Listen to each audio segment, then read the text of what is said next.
Okay, so look at this problem here where we're looking at the door. I want to pause the video, take a minute to read it. Okay, the first thing we need to do is to get this equation from the diagram and the information. So to zoom in a little bit, and this part here, that's x. It's also x on the other side. It's also x here. So with that information, what we can do is we can work out the area of this door. So we're going to work out all of this up to the line here, which is going to be 2 times x. I've actually got 2 of them here. So that area, that shaded area there is 2 lots of 2x. And we're going to add on the area at the top. So the area at the top is 1.5 here.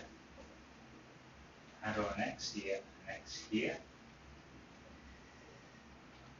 So 1.5 add 2 x's. And that gives me the length, and I'm going to times that by the width, which is x. Just kind of zooming in and out. There's the width x. And all of that is equal to 0.05 meters squared. So let's just expand this bracket. It gives me 4x plus 1.5x plus 2x squared. So I can see my quadratic bit, and it equals 0.5. Times everything through by 2, because it gets rid of all those decimals.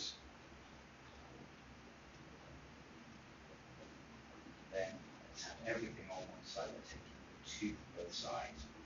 Add up the x's. And that should be what they want us to find. Okay. B is quite straightforward. For B, all I've got to do is solve it.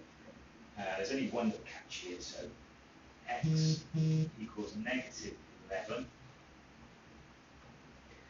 plus or minus the square root of 121. I think that's plus 16 divided by 8.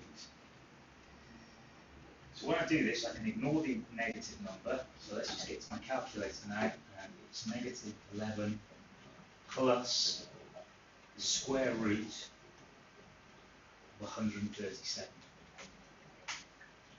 And then I'm going to divide all of that by 8, and it gives me 0.088.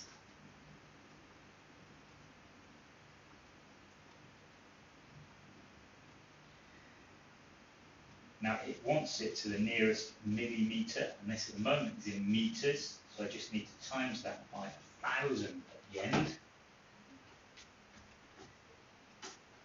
And I get 88.08. So the answer is going to be 88 because it wants it to the nearest millimetre.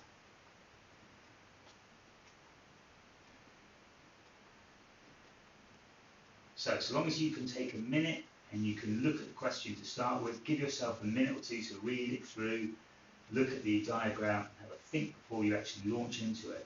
These should be quite straightforward. And one more tip, even if you can't get this bit here that you're asked to find at the beginning, you can still go on and answer the question by doing the part B. So there's always marks to be had on questions like these.